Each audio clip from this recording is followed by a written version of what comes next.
রাধা মাধব জয় কুঞ্জরি হরি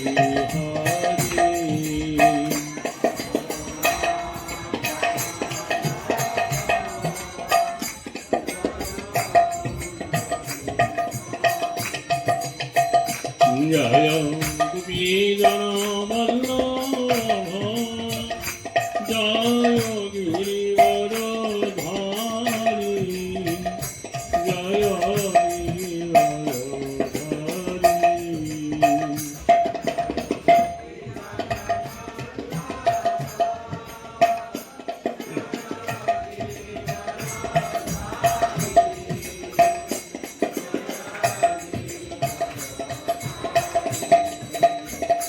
জয় যশোদানন্দন জয় ব্রজজনরঞ্জন জয় ব্রজজনরঞ্জন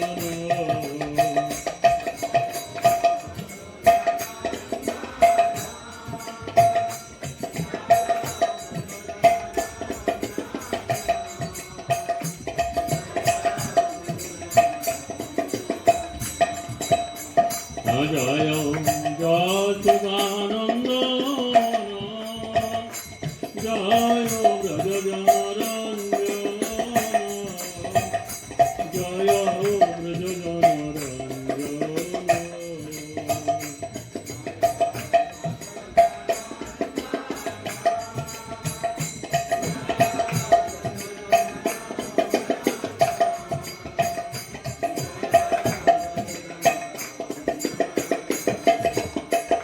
জয় চারি জয় কুঞ্জ বিহারী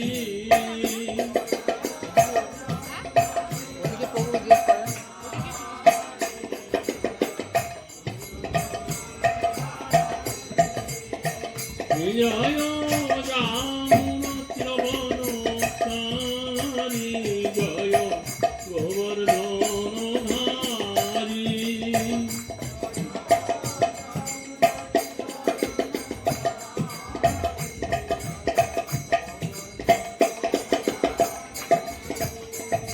জয় রাধা মাধব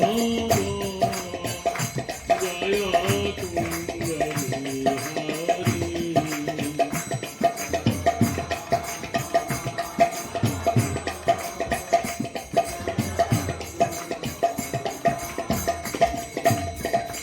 জয় শ্রী কৃষ্ণ প্রভু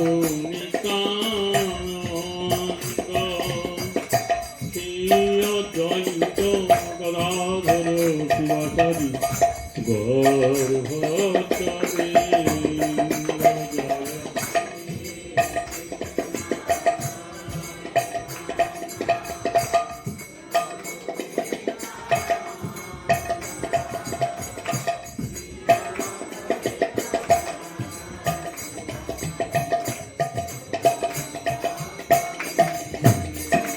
জয় শ্রী কৃষ্ণ চৈতন্য প্রভু নিত্যানন্দ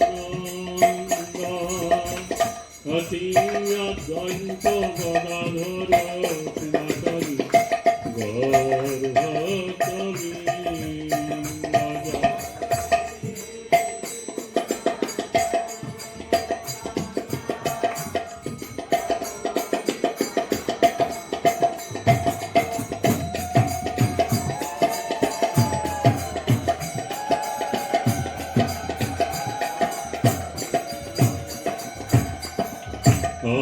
হরে কৃষ্ণ কৃষ্ণ কৃষ্ণ কৃষ্ণ হরে হরে হরে রাম হরে Ram Ram Ram Hare Hare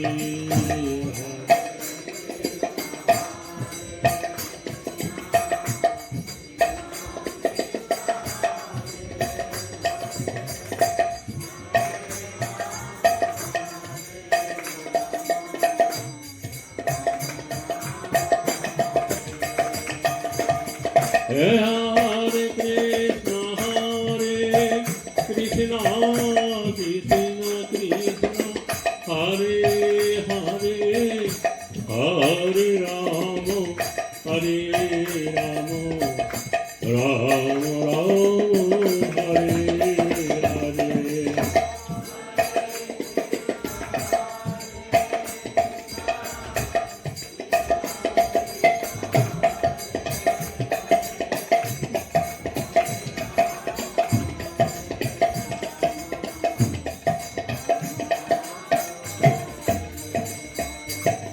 Nitai Gaura Hari Bol, Hari Bol, Hari Bol, Hari Bol.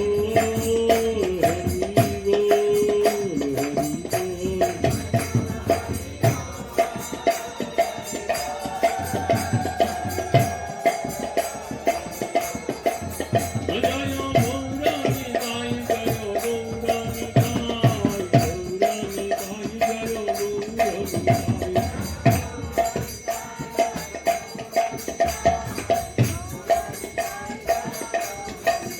Jaya Radha Madhav, Jaya Radha Madhav, Radha Madhav, Jaya Radha Madhav.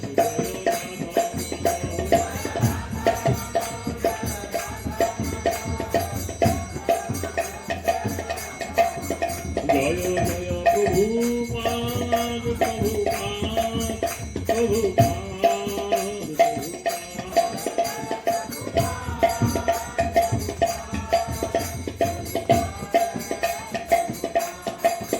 Jaya Gurudev, Gurudev, Gurudev.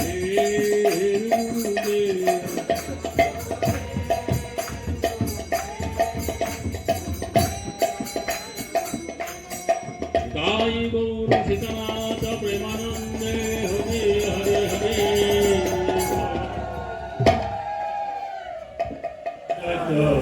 Jai Vancha kalpatarupasya kripa sindhu vayevacha patitanam pavonibhyo vaishnavebhyo namo namaha. Namo Mahavadanyaya Krishna prema pradayate Krishnaya Krishna Chaitanya Namni Gaura Krishna Namaha. Panchatatmakam Krishnam Bhaktarupa Sarupakam Bhaktavataram Bhaktakham Namami Bhakta Sakhitam. He Krishna Karuna Sindhu Deenabandhu Jagatapate Gopesha Gopika Kanto Radha Kanta Namastute. Saptakanchana Gaurangi Kirane Vrindavaneshwari Vrishabhanusute Devi Pranamami Hari Priya Vrindayai Tulsi Devayai Vayai Kesavascha Vishnu Bhakti Pati Devi Saptavatsai Namo Namaha. Jaya Shri Krishna Chaitanya Prabhu Nityananda Shri Advaita Gadadhar Shivasari Siddhu Bhaktavinda. Hare Krishna Krishna Krishna Hare Hare, Hare Rama Rama Rama Hare Hare. Mukhaṁ karati vācālaṁ pangurlaṅghayati grim Jatkripatamaham vande Paramanandamādhavam. সমাবেত সমাপস্থিত সুধী সজ্জন ভক্তমণ্ডলী, আপনারা বিভিন্ন দেশ থেকে বিভিন্ন স্থান থেকে আপনারা যেখানে এসে উপনীত হয়েছেন, এ হচ্ছে রামকেলি ধাম। মহাপ্রভু সন্ন্যাস গ্রহণ করবার 5 বছর পরে এই রামকেলি ধামে এসেছিলেন এবং সেই সময়ে এখানে রূপ এবং সনাতন গোস্বামী তারা 2 ভাই তৎকালীন সময়ে বাংলার যে নবাব হোসেন শাহ, তার একজন ছিলেন প্রধানমন্ত্রী আর একজন ছিলেন অর্থমন্ত্রী। তো মহাপ্রভু এইখানে এসেছিলেন সন্ন্যাস গ্রহণ করবার 5 বছর পরে তিনি তার ভক্তগণকে বলেছিলেন নীলাচলে থাকতে, আমি বৃন্দাবনে যাব, বঙ্গদেশের উপর দিয়ে আমি যাব। তো বঙ্গদেশে আমার 2টা সমাশ্রয় আছে, এক হচ্ছে আমার মাতা শচী দেবী, আরেক হচ্ছে গঙ্গা দেবী।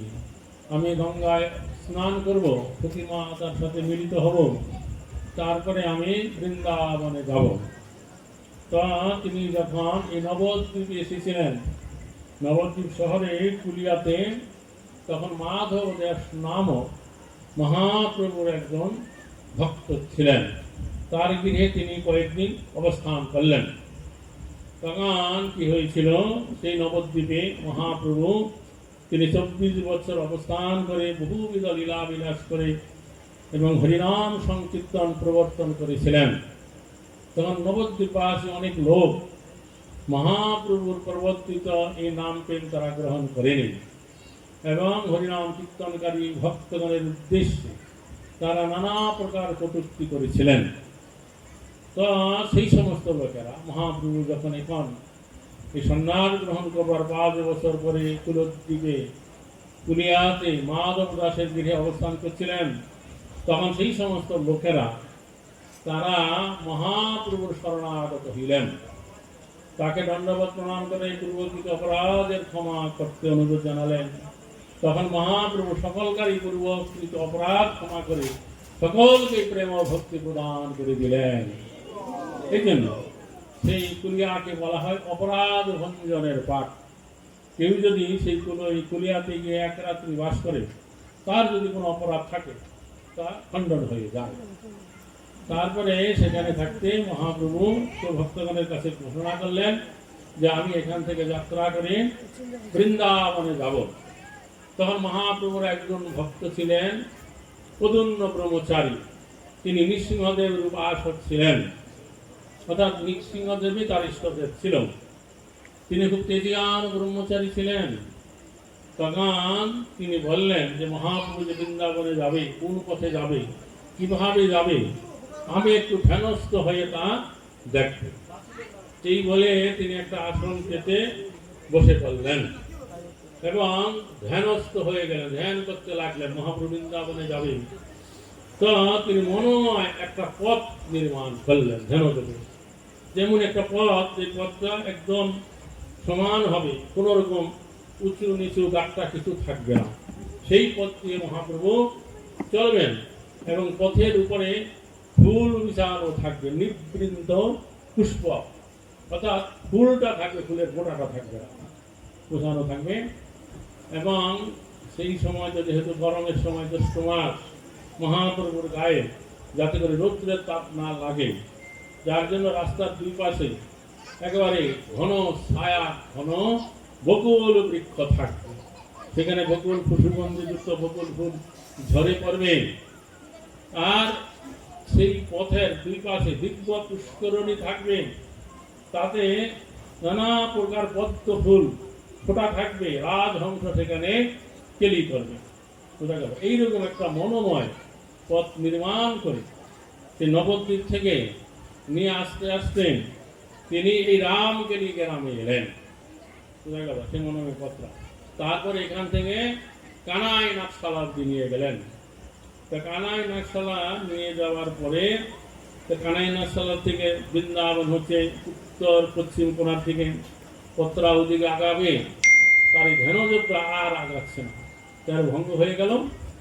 তিনি উঠে দাঁড়ালেন এবং ভক্তগণের কাছে ঘোষণা করলেন, মহাপ্রভু এবার বৃন্দাবনে যাওয়া হবে না, আমি নিশ্চয় করে বললাম, তোমরা পশ্চাতে যা জানতে পারবে। তখন মহাপ্রভু যখন যাত্রা করলেন, মহাপ্রভুর সাথে 1000 খানেক ভক্ত তার পিছে পিছে চলতে লাগলো। তো মহাপ্রভুর নির্দেশ ছিল তার পদস্পর্শ করে কেউ যেন প্রণাম না করে, তাই ভয়ে কেউ তার আজ্ঞা লঙ্ঘন করে তার পদস্পর্শ করে প্রণাম করত না। কিন্তু মহাপ্রভু যে পথে চলছেন, 1 পা আগাচ্ছেন আর পিছনের পা আগাচ্ছেন, যেখানে মহাপ্রভুর চরণ পড়ছে, পিছন থেকে লোকেরা কি করছে, কারাকারি করে সেই স্থানের মাটি ধুলাবালি নিচ্ছে, নিজের গায়ে মারছেন, মাথায় মারছেন, এবং আসলে বেঁধে নিয়ে যাচ্ছেন বাড়ির লোকের জন্য, এবং সেই পথে ভাবি মৃত্তিকা নিতে নিতে গর্ত হয়ে যাচ্ছে। এইরকম করে চলতে চলতে মহাপ্রভু এইখানে রামকেলি গ্রামে চলে এলেন। এখানে যে মদনমোহন মন্দির আছে তার সম্মুখে একটা কেলি কদম্বের গাছ আছে আর তমাল গাছ আছে। সেই সময় থেকে এই দুটা বৃক্ষ আছে। মহাপ্রভু তার নিচে দাঁড়িয়ে উৎকণ্ঠ হরিনাম কীর্তন করতে লাগলেন, বুঝতে পারছেন? এবং যারা যারা হাজার হাজার লোক আসতেছে, যারা আসে মহাপ্রভুকে দেখে আর কেউ ঘরে ফিরে যাওয়ার ইচ্ছা না, তারা হরিনাম করছেন, কান্না করছেন, কেউ হাসছেন, কেউ আবার ভূমিতে গড়াগড়ি দিচ্ছেন। এইরকম করে চলছে। তখন এর নিকটই ছিল তৎকালীন সময়ে যে নবাব হোসেন শাহ, দুর্বার নবাব হোসেন শাহ, তার রাজধানী, এটাকে বলা হতো তখন গৌরদেশ বা গৌরশিলার রাজধানী। তখন এইখানে এই যে সনাতন গোস্বামী, রূপ গোস্বামী, তাদের নাম ছিল, সনাতন গোস্বামীর নাম ছিল সন্তোষ মল্লিক, আর রূপ গোস্বামীর নবাব প্রদত্ত উপাধি ছিল দবির খাস। হ্যাঁ, এবং সে নবাবের আরো উচ্চ রাজকর্ম ছিল। তো চৈতন্য চরিতামৃত গ্রন্থ অনুসারে কেশব ছেত্রী নামক একজন উচ্চ রাজকর্মচারী, তাকে হোসেন শাহ জিজ্ঞাসা করলেন, আচ্ছা কেশব বলো তো, এই যে শ্রীকৃষ্ণ চৈতন্য যার নাম সন্ন্যাসী, সে কোথায় থাকে, কি খায়, কেন তার পিছে পিছে এত লোক ধায়, তুমি তার সম্বন্ধে কি জানো? তখন সে কেশব ছেত্রী মনে করেছিলেন যে আমি যদি মহাপ্রভুর প্রভাবের কথা যথার্থ বলে দেই, তাহলে তো এই নবাব মহাপ্রভুর উপরে কোনো টর্চারিং করতে পারি। এই জন্য তিনি খুব তাচ্ছিল্য করে হ্যাঁ করে বললেন, শ্রীকৃষ্ণ চৈতন্য একটা ভাবুক সন্ন্যাসী, কিছু কিছু দেশে দেশে ঘুরে বেড়ায়, আর কিছু কিছু ভাবুক লোক তার কাছে, বা একটা ভিখারি সন্ন্যাসী, তার নিয়ে বেশি চিন্তা করতে হবে না। তখন নবাব বলেন, খবরদার, তাকে ভিখারি বলবে না, বলে বিনা জানে যার পিছে এত লোক যায় সেই হচ্ছে আসল গোসাইয়া। বুঝতে পারছো? যে আমি দেখো, আমার দেশের লোকেরাই শুধু আমার আজ্ঞা পালন করে, আর এই যে সন্ন্যাসী, এর আজ্ঞা সর্বদেশের লোকেরা পালন করবার জন্য সবসময় প্রস্তুত আছে। আর তোমাদেরকে যদি আমি বেতন না দিই, তাহলে তোমরা কয়দিন আমার হয়ে কাজ করবে? আর এই কিছু খায় না, কারো কিছু খায় না, কারো কিছু চায় না, কারো কিছু দেয় না, তথাপি সর্বদেশের লোক একে কি করে, এর আজ্ঞা পালন করে। কাজে কখনো ভিখারি বলবে না। আমরা যাকে খোদা বলি, তোমরা যাকে নারায়ণ বলে, এই হচ্ছে সেই। তো ঠিক আছে, আমাদের রাজ্যে এসে এসছে, যেখানে খুশি সেখানে থাকুক, যেই নাম ইচ্ছা সে লোকের বলাক, কেউ যেন কোনো পাইপিয়তা তার জন্য কোনো বিঘ্ন সৃষ্টি না করে। যদি কোনো বিঘ্ন সৃষ্টি করে, আমি তার বরদান নিয়ে নিব। তো এই বলে নবাব অন্দরমহলে চলে গেলেন। তখন কেশব ছেত্রী আরো অন্যান্য রাজকর্মীদের সাথে আলোচনা করে তারা ঠিক করলেন যে না, মহাপ্রভু এইরকম যে দুর্বার নবাব যে উৎকল দেশে জয় করতে গিয়ে হাজার হাজার মন্দির দেউল ভেঙেছে, তো যে কোনো সময় সে তার উপরে অত্যাচার করতে পারে। এখন হয়তো কোনো একটা সাত্বিক ভাবুদয় হয়েছে, তাই এরকম ভালো কথা বললো। আবার কোন পাইপেদা হুজুর মৌলবী তার কাছে সে কুমন্ত্রণা দিবে, তখন হয়তো সে বলবে যে সন্ন্যাসীকে ধরে নিয়ে আসো, আমি দেখবো কেমন সন্ন্যাসী। তখন তারা ঠিক করলো এবং দুইজন ব্রাহ্মণকে বলে মহাপ্রভুর কাছে পাঠালো, যে এখানে এরকম দুর্বার নবাব আছে, এর নিকটে থেকে লাভ কি, মহাপ্রভু যেন তাড়াতাড়ি অন্য কোনো দেশে বা স্থানে চলে যায়। তখন তারা দুইজন এলেন এই তমাল তলায়, কেলিকদম্বের গাছের নিচে। এসে দেখছেন মহাপ্রভু এমন করে উৎকণ্ঠ হরিনাম কীর্তন করছে, আর তাকে বেষ্টন করে এত লোক আছে, কেউ হাসছে, কান্না করছে, গড়াগড়ি দিচ্ছে। তারা মহাপ্রভুর কাছে কি কথা বলবে? তাদের সঙ্গে যে সমস্ত লোকজন এসছে মহাপ্রভু ভক্তরা, তাদেরই কোনো কথা বলার কোনো অবকাশ নেই। তারা দুইজন তখন অনেকক্ষণ দাঁড়ায় দাঁড়ায় দেখলেন, কথা বলার সুযোগ পেলেন না। তারপরে মহাপ্রভুর সাথে যে সমস্ত প্রধান প্রধান ভক্তজন এসেছেন, তাদেরকে ডেকে তারা সেই যে রাজকর্মচারী কেশব ছেত্রীর যে আজ্ঞা, সেই কথা তারা বললেন। এই কথা শুনে মহাপ্রভু সেই পার্শ্বদ ভক্তরা একে একে সবাই জানলেন, তাদের মন খারাপ হয়ে গেল। তারাও যে মহাপ্রভুর কাছে এই কথা বলবে, তার কোনো অবকাশ নেই। তখন মহাপ্রভু অন্তর্যামী ভগবান তিনি বুঝতে পারলেন তার পারিষদ ভক্তগণের মন খারাপ হয়ে গেছে। কি কারণে খারাপ হয়েছে তাও তিনি বুঝতে পারলেন। তখন মহাপ্রভু, আরে তোমাদের কেন এরকম মন খারাপ হলো? তখন ভক্তরা বলতে চেষ্টা করলেন, বলে, আরে নবাবের কি এমন ক্ষমতা আছে, ও আমাকে দেখতে চাইবে, আমি যদি ওকে অন্তরে আগ্রহ না দেখাই তাহলে কেন দেখতে চাইবে? আমি এমন কোথাও দেখতে পাই না যে সর্বত্র লোক আমাকে দেখতে চায়। আমাকে যে দেখতে চায় আমিও তাকে দেখা দিয়ে থাকি। তোমরা নির্ভয় হরিনাম কীর্তন করো। আবার হরিনাম চলতে লাগলো। তখন সেই রূপ সনাতন গোস্বামী তারা তখন বাড়িতে গিয়ে মন্ত্রণা করলেন যে তারা কিভাবে মহাপ্রভুর সাথে মিলিত হবেন। তখন তারা কি করলেন, এই বৈষ্ণব বেশ ধারণ করে এই কেলিকদম্বের বৃক্ষের নিকটে এলেন এবং মহাপ্রভু যারা প্রধান প্রধান ভক্ত আছে তাদের অনুমতি নিলেন। অনুমতি নিয়ে তারা দুইজন দুই গুচ্ছ তৃণদন্তে ধারণ করে মহাপ্রভুর সম্মুখে একবার সাষ্টাঙ্গে দণ্ডবত প্রণাম করে পড়লেন। তখন মহাপ্রভু বললেন, ওঠো ওঠো রূপ সনাতন, তো আজকে থেকে তোমাদের দুইজনের নাম রূপ গোস্বামী এবং সনাতন গোস্বামী। তাদের এই যে নাম মহাপ্রভু এখানে প্রদান করেছেন। এবং মহাপ্রভু তখন বললেন যে আর তোমাদের দুইজনের সাথে মিলিত হওয়ার জন্যই আমার এখানে আগমন। আমার এই মনের কথা কেউ জানে না, সকলেই বলছে আমি কেন এই রামকেলি গ্রামে এসেছি। ভালো হলো তোমরা দুইজন এলে, তোমাদের সাথে আমার সাক্ষাৎ হলো। তো তোমাদের এই যে ব্যবহার, তোমরা যে বারবার আমার কাছে পত্র প্রেরণ করেছ, আমি পত্র দ্বারা পত্র পাঠে তা বুঝতে পেরেছি। সনাতন গোস্বামী অত্যন্ত ধন্যতা করে মহাপ্রভুর কাছে এখান থেকে পত্র পাঠাতেন, কারণ তাদের মনে একটা বড় দুঃখ ছিল। তাদের জন্ম হয়েছে ব্রাহ্মণ কুলে, আর একজন জবন রাজার অধীনে তারা চাকরি স্বীকার করেছেন। যখন কারো উপনয়ন, ব্রাহ্মণের উপনয়ন সংস্কার হয়, আমাদের এই বৈদিক বিধান অনুসারে সে কি করবে, যজন যাজন করেই সে জীবিকা নির্বাহ করবে। অর্থ উপার্জনের জন্য কারো চাকরি স্বীকার করবে না, ব্যবসা বাণিজ্য করবে না। কিন্তু তারা কি করেছিলেন, তারা নবাবের অধীনে চাকরি স্বীকার করেছেন। এই জন্য তারা অত্যন্ত নিজেদেরকে অপরাধী মনে করছেন এবং ধন্যতা সহকারে মহাপ্রভুর কাছে পত্র প্রেরণ করেছেন, আপনি কৃপা করে আমাদেরকে এই হাত থেকে উদ্ধার করুন। তখন মহাপ্রভু বললেন যে আমি এখন বৃন্দাবনে যাব। বৃন্দাবন থেকে যখন আমি চলে আসবো সেই সময় কোন স্থলে তোমরা কি করো, আমার কাছে চলে আসবে। তখন রূপ গোস্বামী পাদ মহাপ্রভুর কাছে একটা অনুরোধ করলেন যে প্রভু আপনি এখানে এলেন, আবার চলে যাবেন, তো আপনি যে এখানে এসেছেন এর কোন একটা নিদর্শন এখানে রেখে যান, যাতে করে ভবিষ্যৎকালে যত ভক্তবৃন্দরা এখানে আসবে তা দেখে তারা বুঝতে পারবেন যে আপনি এখানে এসেছিলেন।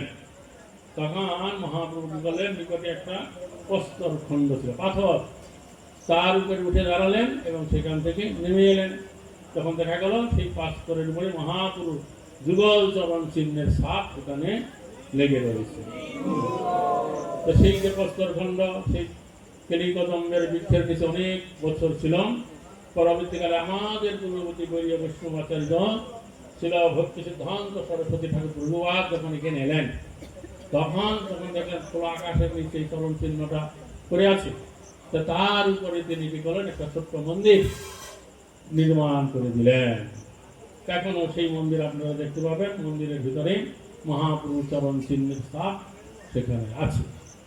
তারপরে সনাতন গোস্বামী মহাপ্রভুর কাছে একটা কথা বললেন যে যার সাথে এত লোক যায় এটা বৃন্দাবনে যাওয়ার পরিপাটি নয়। তখন মহাপ্রভু কি করেছিলেন, তারপরের দিন এখান থেকে তিনি মালদহ শহরে গেলেন। মালদহ শহরে যেখানে একটা বৃন্দাবনী মাঠ আছে সেখানে গিয়েছিলেন। তার বৃন্দাবনী মাঠের কাছেই, মাঠের ভিতরেই কোনায় একটা বিশাল আম গাছ ছিল। সেই আম গাছের নিচে ছায়ায় তিনি দাঁড়িয়েছিলেন। তারপর এখান থেকে চলতে চলতে মানিক চকের আশেপাশে কোনো ভাগ্যের তখন যে রাস্তা ছিল, সেখান থেকে গঙ্গা পার হয়ে তিনি কানাই নাকশালায় চলে গেলেন। তো কানাই নাকশালার চারিদিকে তখন কোনো লোকের বসতি ছিল না, শুধু ছিল জঙ্গল আর বন্য পশু পাখিতে পরিপূর্ণ।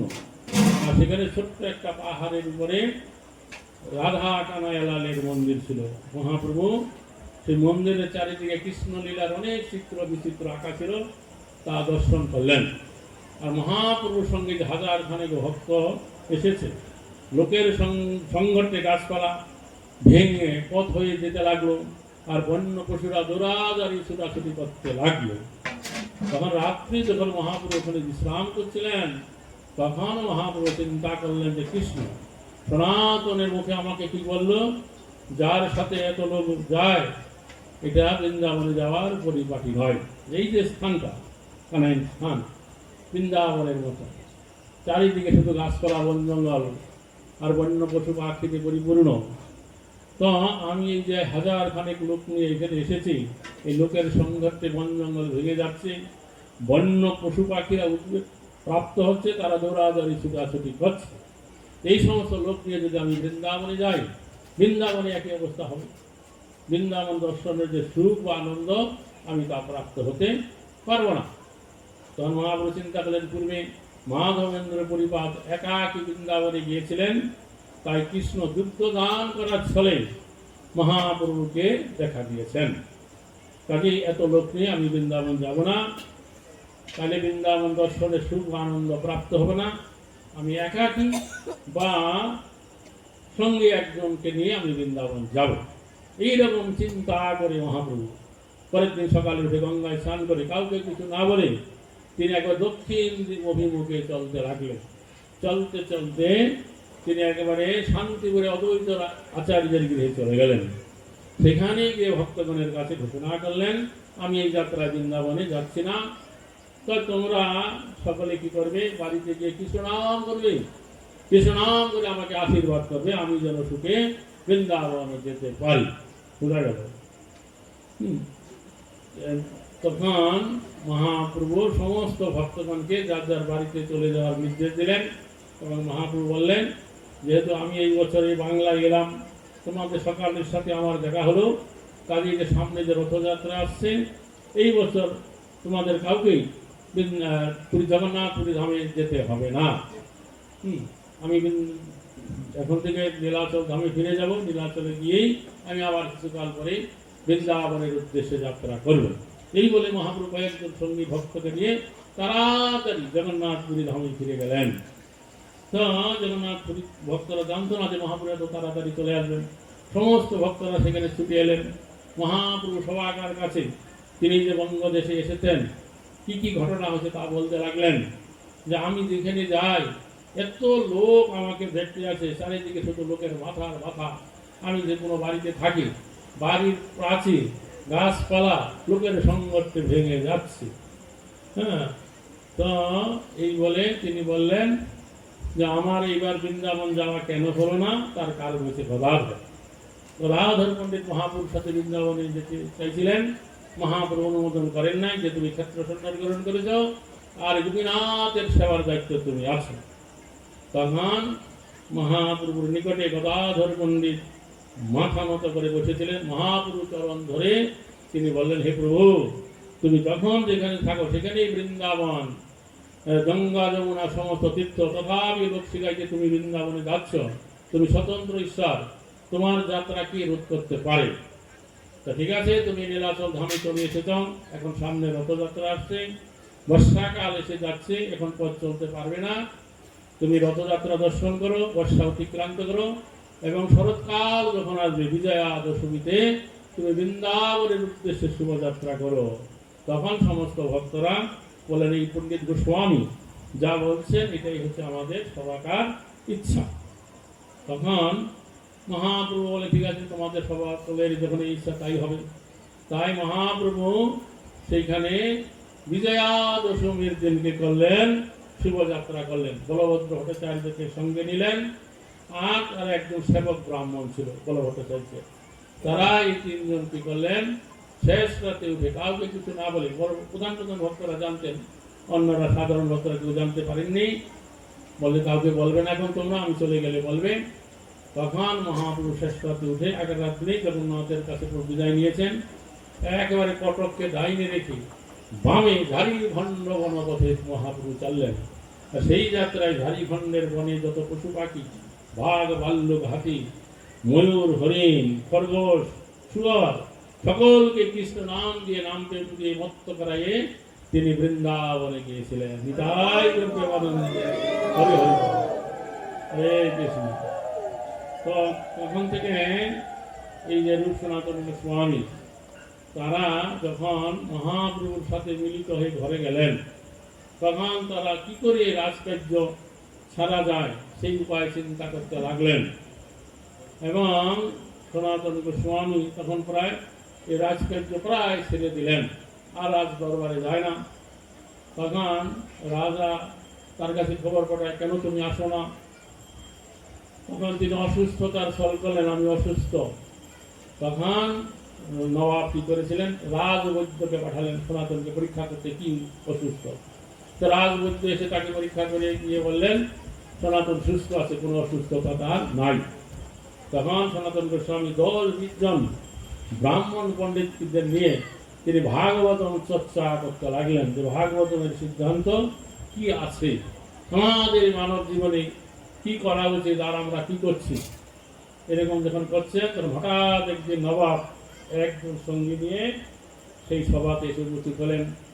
সবাই উঠে তখন নবাবকে সম্মান জানিয়ে আসনে বসতে দিলেন। তখন নবাব বললেন, দেখো তোমার মনের ইচ্ছা কি আছে, কেন তুমি এই রাজকার্য ছেড়ে দিচ্ছ, আর তুমি অসুস্থতার বলছো, রাজবৈদ্য তোমাকে দেখে পরীক্ষা করে বলছে তোমার কোনো অসুস্থতা নাই, কেন তুমি রাজকাজ করতে আসছো না? তখন সনাতন গোস্বামী বললেন যে আমার এই সমস্ত রাজকার্য আর ভালো লাগে না, আমি আর এই সমস্ত কাজ করতে পারবো না, তুমি অন্য কোনো লোকের দ্বারা তা সমাধান করো। তখন নবাব মনে করলো, নবাব বলছিল যে আমি এখন উত্তর দেশে যুদ্ধ যাত্রা করবো, তুমি আমার সঙ্গে চলো। সনাতন গোস্বামী বললেন যে তুমি যাইবে দেবতায় দুঃখ দিতে, আমার শক্তি নাই তোমার সঙ্গে যাইতে। কারণ এটি অনেক আগে নবাব উত্তর দেশে যুদ্ধযাত্রা করেছিলেন এবং অনেক মন্দির ভেঙে চুরমার করে দিয়েছে। সেই কথা স্মরণ করে সনাতন গোস্বামী বলছেন যে তুমি যাবে দেবতায় দুঃখ দিতে, আমার সাধ্য নাই তোমার সঙ্গেতে যাইতে। তখন নবাব খুব রেগে সেখান থেকে চলে গেলেন, আর মনে মনে ভাবলেন নিশ্চয়ই এই সনাতন কোথাও পালাইয়ে চলে যাবে। তখন তাকে কি করলেন, একবার বন্দি করলেন, বন্দি করে কারাগারে রেখে তিনি উৎকল দেশে যুদ্ধযাত্রা করলেন। তো সনাতন গোস্বামীকে যেই কারাগারে রেখেছিল সেটা এখনো আছে, আপনারা অনেকে হয়তো দেখেছেন, যারা দেখেন নাই দেখবেন। খুব সুন্দর একটা ডোম, চারিদিকে প্রবেশদ্বার আছে, বের করা যারা আছে, বহুদিনের পুরানো চুন সুরকির গাঁথনি, বড় দেওয়াল। এই যে এত গরম চলছে, ওর ভিতরে যদি প্রবেশ করে বসবেন কোনো গরম লাগবে না, বুঝতে পারছেন? তখন ওইখানে যখন আছে, আর ইতিমধ্যেই রূপ গোস্বামী কি করেছিলেন, সনাতন গোস্বামীকে বন্দী করবার আগেই তিনি তার পরিবারের লোকজনদেরকে নৌকা যোগে পূর্ববঙ্গে বাকলা চন্দ্রদ্বীপ, মানে বর্তমান বরিশাল জেলা, সেখানে পাঠিয়ে দিল। সেখানে তাদের আদি বাড়ি ছিল। আর তার সঞ্চিত ধন সম্পদ 4 ভাগে বিভক্ত করে, 1 ভাগ কুটুম্ব ভরণের জন্য, 1 ভাগ আপৎকালীনের জন্য, আর 1 ভাগ দেশ সেবার জন্য, এরকম করে বন্টন করে দিলেন। আর একটা মহাজন মুদিখানার মালিক, তার কাছে 1000 স্বর্ণ মুদ্রা রাখলেন সনাতন গোস্বামীর জন্য, এবং সনাতন গোস্বামীর কাছে পত্র পাঠালেন যে মহাপ্রভু বৃন্দাবন থেকে নীলাচল বৃন্দাবন থেকে ফিরে আসতেছেন, তা আমি আমার ছোট ভাই অনুপমকে নিয়ে আমি বৃন্দাবনের উদ্দেশ্যে যাত্রা করেছি, তোমার জন্য আমি 1000 স্বর্ণ মুদ্রা মুদিখানায় রেখে এসেছি, তুমি প্রয়োজন বোধে কি করবে তা ব্যয় করবে। তখন এই পত্র পেয়ে সনাতন গোস্বামী এই কারাগার থেকে কি করে বের হওয়া যায় তার উপায় চিন্তা করতে লাগলেন। তার যে কারাগারের যে দ্বার রক্ষী ছিল, একজন মুসলমান লোক ছিল। তখন তাকে তিনি বলেন, দেখো ভাই, পূর্বে আমি তোমার অনেক উপকার করেছি, এখন তুমি আমাকে এখান থেকে ছেড়ে দিয়ে প্রত্যুপকার করো। একজন রক্ষীকে, একজন এই যে কারাগারে আবদ্ধ ব্যক্তিকে যদি মুক্ত করে দেওয়া যায়, তাহলে খোদা কি করে তাকে ভব সংসার থেকে মুক্ত করে দেয়। তখন সে কারারক্ষী বলছে, দেখো আমি যে তোমাকে মুক্ত করব, কিন্তু আমি রাজভয় পাবো। রাজা এসে জিজ্ঞাসা করলে আমি কি বলবো? তো বলবে যে সনাতন কি করেছিল, এই কিনা শোচ কার্য করতে গেল আর তার যে হাতের বেরি সহ কোথায় জলে পড়ে মরে গেল, আমি অনেক তীরে তীরে খুঁজলাম, তাকে আর খুঁজে পেলাম না। তো আমি এই দেশে আর থাকবো না, আমি মক্কা মদিনা দরবেশ হয়ে মক্কা মদিনায় চলে যাব। তথাপি তার মন গলল না। তখন সনাতন গোস্বামী কি করলেন, তার সম্মুখে যে 1000 খানেক স্বর্ণ মুদ্রা ছিল তা রাখলো। দেখো, তুমি যদি আমাকে কারাগার থেকে মুক্ত করে দেবে, তোমার পুণ্য অর্জন হবে, আবার এই অর্থ লাভ হবে, তুমি আমাকে মুক্ত করে দাও। তখন সেই স্বর্ণ মুদ্রা দেখে তার লোভ হলো, সেটা গ্রহণ করলো, বলে আজকে রাত্রের ভিতরেই তোমার দারুকা কেটে তোমাকে আমি মুক্ত করে দেবো। দারুকা মানে হাতের বেরি। তো রাত্রে ওই বেরি কেটে সনাতন গোস্বামীকে ছেড়ে দিলেন। তখন সনাতন গোস্বামী কি করলেন, উপপথে, প্রশস্ত পথে তিনি মন্ত্রী সবাই ছিলেন, উপপথে তিনি চলতে লাগলেন। চলতে চলতে তিনি আমাদের কানাইমাশালা থেকে উত্তর পশ্চিম দিকে পাত্রা পর্বত আছে, এখনো ছাদের উপরে দেখা যায়, সেখানে চলে গেলেন। তো সেখানে একজন দস্যু সর্দার ছিল। সেই সর্দারকে বললেন যে দেখো, আমাকে এই যে সামনে যে জঙ্গল আছে, আমি বৃন্দাবন যাব, এই এই জঙ্গলটা আমাকে পার করে দাও। তখন সেই সর্দার বলছে কি যে তোমরা এত দূর থেকে আসছো, ক্লান্ত হয়েছে, পরিশ্রম হয়েছ, তোমরা এখন গঙ্গায় স্নান করো আর রান্না বান্না করে ভোজন করো, আজকে রাত্রের ভিতরেই তোমাদেরকে আমি পার করে দেব। তখন তারা স্নান করে রান্না করে যখন সনাতন গোস্বামী ভোজন করছিলেন, তিনি রাজমন্ত্রী ছিলেন, তো অত্যন্ত বিচক্ষণ ছিলেন। বলছে এই যে সর্দার, যে আমাদের সাথে পরিচয় নেই, চেনা জানা নাই, তথাপি আমাকে কেন এত সম্মান করলো, নিশ্চয়ই পিছনে কোনো গুরু রহস্য আছে। তখন বলে আমার কাছে তো কোনো ধন সম্পদ নাই। তখন সনাতন গোস্বামীর সাথে একজন ঈশান নামক একজন সেবককে সনাতন গোস্বামী সঙ্গে নিয়ে চলছিলেন। তখন ঈশানকে জিজ্ঞাসা করলেন, ঈশান, তোমার কাছে কোনো অর্থকরী ধন সম্পদ কিছু আছে? তখন ঈশান বলল যে আমার কাছে 7টা স্বর্ণ মুদ্রা আছে। তৎক্ষণাৎ সনাতন গোস্বামী তাকে ভর্ৎসনা করলেন, কেন তুমি সঙ্গে করে কালো জম নিয়ে আসছো, আমাকে দাও, তাড়াতাড়ি বের করে দাও। তখন এই কাপড়ের আঁচল খুলে সনাতন গোস্বামীর হাতে সেই 7টা স্বর্ণ মুদ্রা দিল। সনাতন গোস্বামী তা নিয়ে সেই সর্দারদের কাছে গিয়ে বলছেন, আমাদের কাছে শুধু এই 7টা স্বর্ণ মুদ্রা আছে, আপনি এটা রেখে আমাদের এক্ষুনি এই পর্বতটা জঙ্গলটা পার করে দেন। তখন সেই সর্দারদের বলছে, হ্যাঁ আমার কাছে গণৎকার আছে। সে গণনা করে বলছে, তোমার সাথে যে সেবক আছে তার কাপড়ের আঁচলে 8টা স্বর্ণ মুদ্রা আছে। তো আমার ইচ্ছা ছিল আজকে রাত্রে তোমাদেরকে মেরে এই স্বর্ণ মুদ্রা আমরা হরণ করব।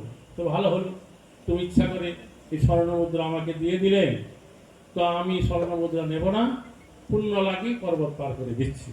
তখন সনাতন গোস্বামী বললেন যে কি, যে না, তুমি এটা স্বর্ণ মুদ্রা রাখো, তুমি নেবে না, অন্য কেউ আমাদের মেরে নিয়ে নেবে, কাজে এটা নিয়ে আমাদের জীবন রক্ষা করো। তখন সেই স্বর্ণ মুদ্রা গ্রহণ করলো আর সনাতন গোস্বামীকে সেই দিনেই রাত পর্বত পার করে দিলেন। পর্বত পার হওয়ার পরে সনাতন গোস্বামী ঈশানকে বলছেন, ঈশান, আমার মনে হয় তোমার কাছে আরো একটা স্বর্ণ মুদ্রা অবশিষ্ট আছে। কারণ ওই যে সর্দার বললো, আমার গণৎকার বলছে 8টা স্বর্ণ মুদ্রা আছে, কিন্তু ঈশান কি করলো, একটা স্বর্ণ রেখে 7টা দিল। তখন ঈশান বলছে, হ্যাঁ আমার কাছে একটা আছে। বলছে না, আমার সঙ্গে তোমাকে আর আসতে হবে না, তুমি একটা স্বর্ণ মুদ্রা নিয়ে তুমি তোমার বাড়িতে ফিরে যাও, আমার সঙ্গে আসতে হবে না। তখন সেই ঈশানকে বিদায় দিয়ে একবার নির্ভয়ে সনাতন গোস্বামী চলতে লাগলেন। চলতে চলতে সে কি করেছিল, সেই যে যেখানে সোনপুর নামক স্থান আছে পাটনা শহরের কণ্ঠে, যেখানে ওই যে গণ্ডকী নদী এসে গঙ্গায় পড়েছে, সেখানে বিশাল একটা হাট হয়। কিসের হাট? পশু পাখি। তো সনাতন গোস্বামীর আগে ভগ্নিপতি ওইখান থেকে ইয়ং ঘোড়া কিনে নবাবকে সাপ্লাই দিত, বোঝা গেল। তো সে একটা উচ্চ তুঙ্গের উপর উঠেছিল, তার ভগ্নিপতি এসে তার সাথে সাক্ষাৎ করলো, তার গৃহে যাওয়ার জন্য অনুরোধ করলো। সনাতন গোস্বামী গেলেন না, এবং তখন সে সনাতন গোস্বামীকে একটা ঘোট কম্বল দিলেন যে এটা তুমি সঙ্গে করে নিয়ে যাও, এটা তোমার লাগবে। তখন সনাতন গোস্বামী তা নিয়ে চলতে চলতে তিনি বেনারসে চলে গেলেন। বেনারসে গিয়ে শুনলেন যে এখানে মহাপ্রভু আছে চন্দ্রশেখর আচার্যের গৃহেতে। বুঝা গেল? হরে কৃষ্ণ। দেখুন এই যে ঈশান ঠাকুর মহাপ্রভু সনাতন গোস্বামী সঙ্গী হয়েছিলেন, সে একটা স্বর্ণ মুদ্রার লোভ ছাড়তে পারল না, মিথ্যা কথা বলেছিল, যার জন্য সনাতন গোস্বামীর সঙ্গ থেকে বঞ্চিত হলো। সনাতন গোস্বামী তাকে বাড়িতে পাঠিয়ে দিলেন। আর এই যে বেনারসে গিয়ে চন্দ্রশেখর আচার্যের গৃহের সম্মুখে এরকম ফাঁকা জায়গা ছিল, মাঠ, সেখানে তিনি বসে রইলেন।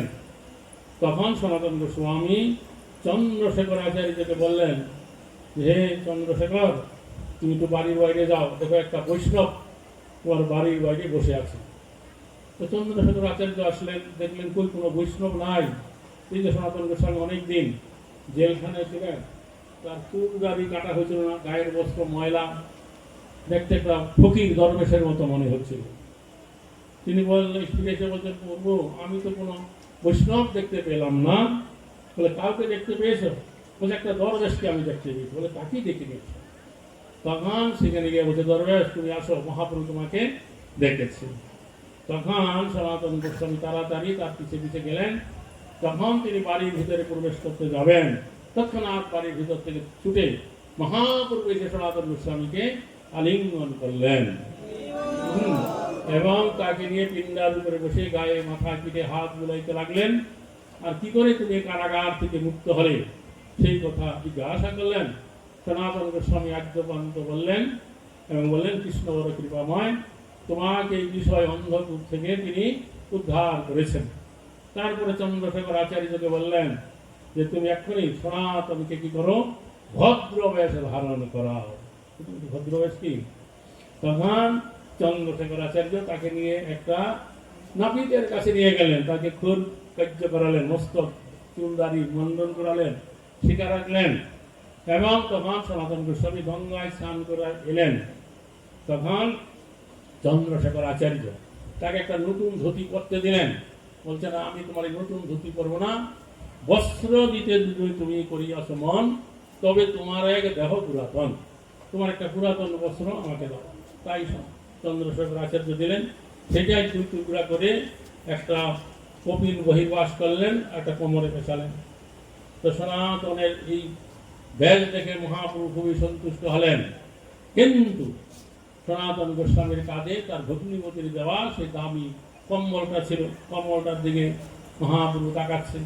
তার চাহনি দেখে সনাতন গোস্বামী বুঝতে পারলেন আমি এই দামি কম্বলটা ব্যবহার করি, এটা মহাপ্রভুর ইচ্ছা নয়। তখন তিনি সেই কম্বল নিয়ে গঙ্গার তীরে চলে গেলেন।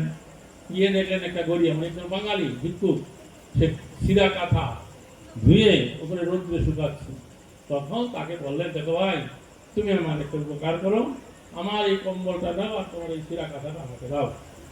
তখন সে বলছে, আপনি একটু ভদ্রলোক হয়ে কেন আমার সঙ্গে উপবাস করছেন? দামি কম্বল নিয়ে কেউ এরকম সিরা কাঁথা নেয়? বলছে, না, আরে ভাই ভাই, সত্য সত্যি বলছি উপবাস নয়।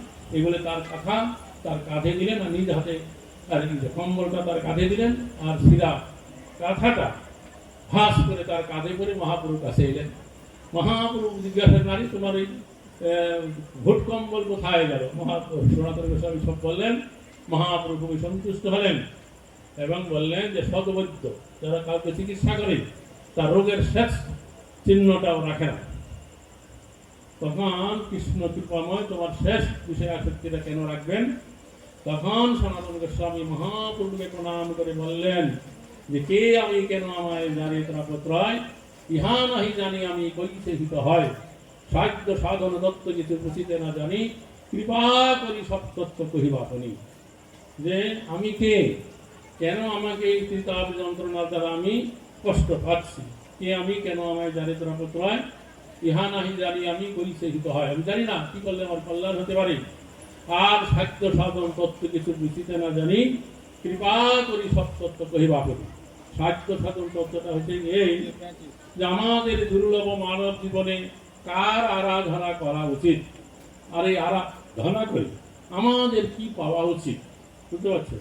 এই যে তত্ত্ব, এটাকে বলা হয় সাধ্য এবং সাধন তত্ত্ব।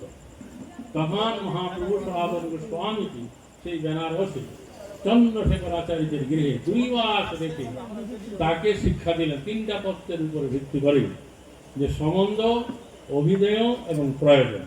বোঝা গেল?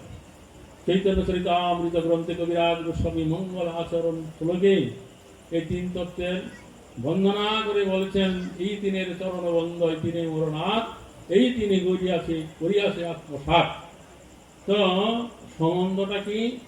যে আমরা হচ্ছে অনুচেতন বিশিষ্ট ক্ষুদ্র জীব, আর শ্রীকৃষ্ণ হচ্ছেন পরমেশ্বর ভগবান। তো তাই আমরা হচ্ছে ভগবান শ্রীকৃষ্ণের নিত্যদাস, কৃষ্ণ হচ্ছে আমাদের নিত্য প্রভু। এই হচ্ছে সম্বন্ধ। সম্বন্ধ হচ্ছে কৃষ্ণ, কৃষ্ণ হচ্ছে ভগবান, আমাদের নিত্য প্রভু, আমরা তার নিত্যদাস, তার নিত্য সেবক।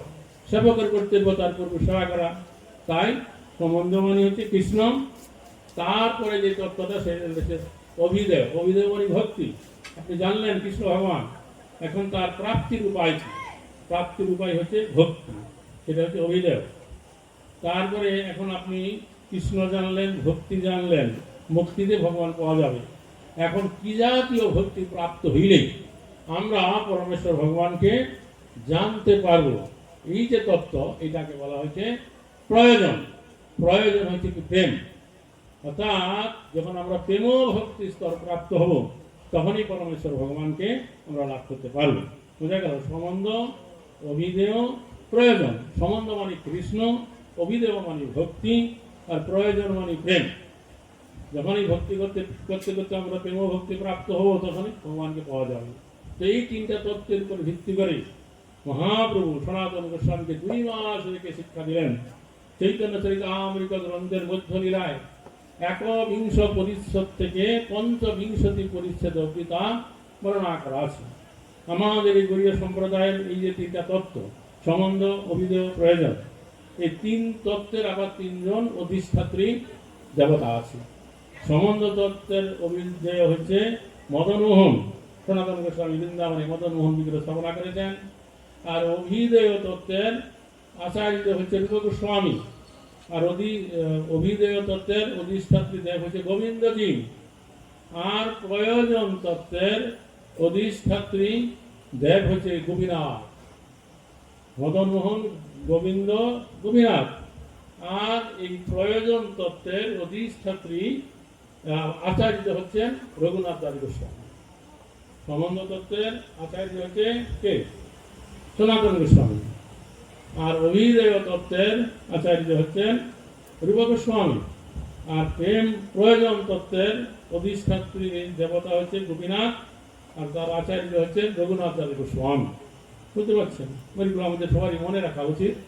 তো এরকম ভাবে এই 5টা পরিচ্ছেদে মহাপ্রভু বর্ণনা করলেন 2 মাস রেখে। তারপরে মহাপ্রভু একটা মৃগারী নামক বেদের উপখ্যান করলেন, যে আমরা সাধন করি, ভজন করি, যাই কিছু করি না কেন, কিন্তু আমাদের একটা ব্যাপার প্রয়োজন আছে, অর্থাৎ মহৎ কৃপা পাওয়ার দরকার আছে। এই জন্য বলছেন যে কোন কৃষ্ণ মহৎ কৃপা বিনা কোনো কার্য সিদ্ধি নয়, কৃষ্ণ ভক্তি দূরের সংসার হয়। মহাপ্রভু একটা মৃগারী নামক বেদের উপখ্যান বললেন, যে একবার নারদ মুনি বৈকুণ্ঠ থেকে নারায়ণের সাথে সাক্ষাৎ করে তিনি ত্রিবেণী সঙ্গমে যাচ্ছিলেন গঙ্গায় স্নান করার জন্য।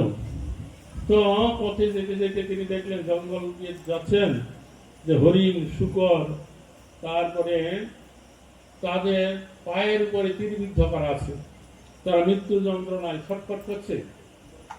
তখন তিনি দেখে দুঃখিত হলেন, কি এরকম দুরাচার ব্যক্তি এই সমস্ত পশুগুলাকে না মেরে তাদেরকে এরকম কি করেছে, অর্ধমৃত অবস্থায় রেখে দিয়েছে। তখন কিন্তু ওখানে এগিয়ে গেলেন, দেখলেন একজন শিকারী, যে কৃষ্ণকায় ব্যক্তি, চক্ষু দুটা লাল, হাতে তীর ধনুক নিয়ে আরো পশুকে তীরবিদ্ধ করবার জন্য তার নিশানা ঠিক করছে। তখন আরো তিনি বুঝতে পারলেন এই হচ্ছে সেই ব্যক্তি যে এই সমস্ত পশুগুলাকে তীরবিদ্ধ করে রেখেছে। তখন পথ থেকে নেমে সে শিকারীর দিকে চলতে লাগলেন। আর নারদ মুনিকে আসতে দেখে সেই সমস্ত পশুগুলো পালিয়ে গেল। তখন সেই শিকারী নারদ মুনির পরে খুবই বিরক্ত হলেন এবং বললেন যে, মুনিবর, আপনি কেন এদিকে এলেন? আপনাকে দেখে পশুরা পালিয়ে গেল। তখন নারদ মুনি বললেন, আমি তোমার কাছে এসেছি তোমাকে একটা কথা জিজ্ঞাসা করছি। আমি পথে আস্তে আস্তে দেখলাম যে অনেক অনেক এই হরিণ, শূকর তাদের পায়ের উপরে তীরবিদ্ধ করা আছে, মৃত্যু যন্ত্রণায় ছটফট করছে। আমার মনে হয় এই সমস্ত পশুগুলা তোমার, তুমি এদেরকে তীরবিদ্ধ করে রেখেছ। তখন সেই শিকারী বলছে, হ্যাঁ, আপনার অনুমান ঠিক, এগুলো আমার, আমি এদের তীরবিদ্ধ করে রেখেছি। তখন নারদ মুনি বললেন, আমি তোমার কাছে একটা জিনিস চাইব, আমি আশা করি তুমি আমাকে তা দেবে। তখন সে বলছে, নিশ্চয়ই আপনার বাঘের ছাল, হরিণের চামড়ার দরকার আছে, আমার ঘরে চলুন, আপনার যত খুশি আমি দিতে পারবো। নারদ মুনি বলেন, না, এই সমস্ত কোনো দ্রব্যাদির আমার প্রয়োজন নাই, আমি তোমার কাছে অন্য আরেকটা জিনিস চাইব, আমি আশা করি তুমি আমাকে দেবে। সেটা কি? যে আগামীকাল থেকে যখন তুমি পশু শিকার করতে আসবে, যেই পশুকে তুমি শিকার করবে বলে মনে করো, তাকে একবারে মেরে ফেলবে, এরকম অর্ধমৃত অবস্থায় রেখে দেবে না। এই কথা শুনে সেই যে শিকারী, সে তখন অবাক হয়ে গেল, বলে, এই মুনিবরী, আপনি আমার কাছে কি চাইলেন? এটা কি কোনো কিছু একটা চাওয়ার বিষয়বস্তু হলো? তবে যে এতটুকু সময় নারদ মুনির সঙ্গে তার সঙ্গ হলো, তাই নারদ মুনিকে প্রশ্ন জিজ্ঞাসা করবার যোগ্য হয়ে গেল। সে তখন বলল, হে মুনিবর, এই সমস্ত পশুগুলাকে একবারে মেরে ফেললে কি হয়? আর আমি একবারে না মেরে ফেলে যে এক পায়ের উপরে তীরবিদ্ধ করে রাখি, মৃত অবস্থায় রেখে দেই, তারা ছটফট করে অনেক বিলম্বে দেহত্যাগ করে, তা করলেই বা কি হবে? তখন নারদ মুনি বলল, আমি তোমাকে বলছি, তুমি শোনো, তুমি যদি এই সমস্ত পশুকে একেবারে মেরে ফেলবে, তাহলে তোমার পাপ হবে, তাতে কোনো সন্দেহ নাই। আর তা না করে তাদেরকে যে তুমি এই অর্ধমৃত অবস্থায় রেখে দাও, তার ফলে কি হয়? তারা মৃত্যু যন্ত্রণায় অনেকক্ষণ ধরে ছটফট করে অনেক বিলম্বে তাদের দেহত্যাগ হয়। এর ফলে কি হয় জানো? তোমার এই যে পাপের পরিমাণ, এটার অনেক বেশি পরিমাণে বৃদ্ধিপ্রাপ্ত হয়। আর ভবিষ্যতে এই যে পশুরা যেই রকম করে মৃত্যু যন্ত্রণায় ছটফট করে দেহত্যাগ করছে, তার সম পরিমাণ কষ্ট আবার তোমাকে ভবিষ্যতে পেতে হবে। এই কথা শুনে তখন সেই যে মৃগারী নামক শিকারী, সে তো তখন ভয় পেয়ে গেল। ও হায় হায়, আপনি বলছেন কি?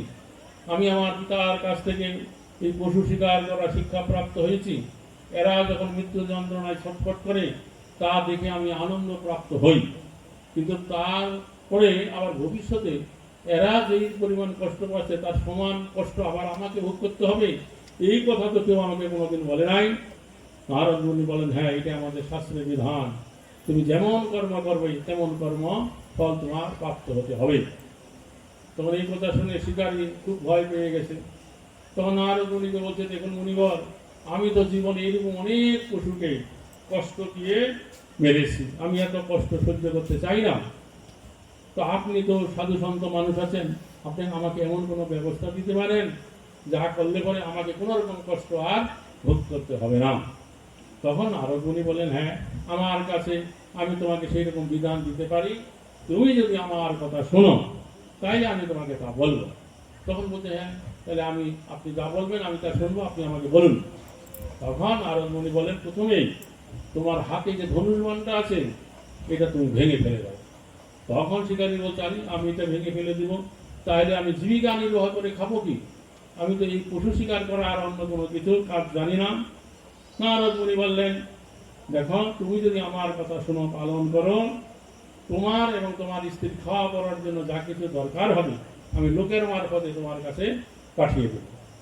তখন সেই শিকারী বলছে, ঠিক আছে, তাহলে তোমার কোনো চিন্তা নাই। সে তখন ধনুর্বাণ ভেঙে ফেলে দিল। নারদ মুনি বলেন, তুমি তাহলে এখন নিকটস্থ জলাশয় থেকে স্নান করে আসো, আমি তোমাকে মন্ত্র দেব। তখন সে স্নান করে যখন নারদ মুনির কাছে এলেন, নারদ মুনি তখন তার করণে কৃষ্ণ মন্ত্র প্রদান করলেন এবং তাকে বলে দিলেন, তুমি এই কর্ম করে যা কিছু গৃহবিত্ত সঞ্চয় করেছ তা ব্রাহ্মণদেরকে দান করে দাও। তোমার স্ত্রীকে নিয়ে এসে এখানে নদীর তীরে একটা কুঠির বেঁধে বাস করো, আর কুটিরের সম্মুখে একটা তুলসী বেদি রচনা করে তুলসী বৃক্ষ রচনা করো। আর এখানে বসে তুমি কি করো, হরিনাম করতে থাকো। তখন সেই যে তার নারদ মুনি শিষ্য মৃগারী নামক শিকারী, সে যা কিছু সঞ্চয় করেছিল ব্রাহ্মণদের দান করে দিয়ে তার স্ত্রীকে নিয়ে সেই নদীর তীরে কুটির বেঁধে সেখানে বাস করতে লাগলেন। গিরের সম্মুখে তুলসী বেদি রচনা করে তুলসী বৃক্ষ রোপণ করে তার নিকটে বসে হরিনাম করতে লাগলেন। তখন সেই সমস্ত গ্রামের মাঝে একটা কথা ছড়িয়ে বলল যে এমন যে একজন দুর্ধর্ষ শিকারী বিকারী যে প্রতিদিন নির্বিচারে পশুবধ করত, সে নারদ মুনির কৃপায় এক মহান সাধুতে পরিণত হয়ে গেছে। তখন তারা দলে দলে লোক তাকে প্রতিদিন দর্শন করতে আসতে লাগলো। তা আমাদের এই ভারতবর্ষের প্রাচীনকালে একটা প্রথা ছিল যে সাধু সন্তকে দর্শন করতে গেলে খালি হাতে যেতে লাগবে, কিছু নিয়ে যেতে হয়। তখন সেই সমস্ত সহস্র লোক তাদের চাষের জমিতে চাল ডাল ফলমূল কিছু শাকসবজি তাই সঙ্গে করে এনে তাকে ভেড় দিয়ে তাকে দর্শন করতে লাগলো। এইভাবে প্রতিদিন এত দ্রব্য আসতে লাগলো, দুজনে কেউ শেষ করতে পারে না। এইভাবে দিন যায়। তারপরে একদিন কি হলো, নারদ মুনি তার সঙ্গী পর্বত মুনিকে সঙ্গে করে তার সেই শিষ্যকে দর্শন করতে আসছিলেন। তো দূর থেকে গুরুদেবকে দেখতে পেয়ে সে যখন তাকে দণ্ডবোধ প্রণাম করতে যাচ্ছিলেন, তখন পর্বত মুনি জিজ্ঞাসা করলেন ও কি করছে। নারদ মুনি বলেন ও আমাদেরকে দণ্ডবোধ প্রণাম করবে। তো ওই পথের উপরে ক্ষুদ্র যে পিপিলিকা কীট পতঙ্গ আছে তার দেহের ভারে যাতে তারা কোনো কষ্ট না পায়, তাই প্রণাম করবার আগে উত্তরীয় ভূষণ দিয়ে তা সরিয়ে দিচ্ছে। এই কথা শুনে পর্বত মুনি অবাক হয়ে গেলেন। এমন যে দুর্ধর্ষ শিকারী বিকারী প্রতিদিন নির্বিচারে পশুবধ করত, আজ তার গুরুদেবকে প্রণাম করতে গিয়েও অত সতর্ক আছে। তখন তারা দুজন সে শিষ্যের কাছে এলেন। তারা তখন তাদেরকে দণ্ডবোধ প্রণাম করে আসনে বসিয়ে পাদ্য দিয়ে পূজা করলেন এবং বস্ত্র উড়ায় হরিনাম করতে লাগলেন। তখন নারদ মুনি জিজ্ঞাসা করলেন সমস্ত কিছু কুশল তো? বলতে হ্যাঁ গুরুদেব, আপনার কৃপায় সবই কুশল, তবে আপনি বুকের দ্বারা এত দ্রব্য পাঠান, আমাদের এত কিছু দরকার হয় না। আমাদের ঠিক আছে, তোমাদের যতটুকু দরকার ততটুকু তোমরা গ্রহণ করবে, উদ্বৃত্ত যা হবে মিলিয়ে দেবে। এইরকম ভাবে দেখা যায় যে নারদ মুনির কৃপায় এমন যে দুর্ধর্ষ শিকারী সে একজন মহান সাধুতে পরিণত হয়ে গেল। নিতাই গৌর প্রেমানন্দে। ঠিক আছে, ঠিক আছে, তার কোনো প্রশ্ন? হরে কৃষ্ণ। পতিত পাবন শ্রী গৌরাঙ্গ স্বামী মহারাজের চরণে আমাদের কোটি কোটি প্রণাম এবং ওনার যে অমৃতময় বাণী এটা শ্রবণ করিয়েছেন আমাদেরকে, এই জন্য কোটি কোটি ধন্যবাদ আমরা জানাচ্ছি ওনাকে। আপনারা সবাই আনন্দ পাচ্ছেন তো? মহারাজের কথা শুনে সবাই, অমৃতময় বাণী শুনে সবাই আনন্দ পাচ্ছেন তো? বলুন সবাই পতিত পাবন গৌরাঙ্গ প্রেম স্বামী গুরু মহারাজ কি, পতিত পাবন শ্রী আচার্যপাদ মহারাজ কি, পতিত পাবন শ্রী প্রভুপাদ কি। এখন মহারাজে আপনাদের কোনো প্রশ্ন যদি থাকে মহারাজকে, গুরু মহারাজকে আপনারা অবশ্যই জিজ্ঞেস করবেন এবং গুরু মহারাজ আপনাদের প্রশ্নের উত্তর দিবেন। জয় নিতাই গৌর সীতানাথ প্রেমানন্দে। হরি হরি বল। জয় রূপ সনাতন ধাম কি।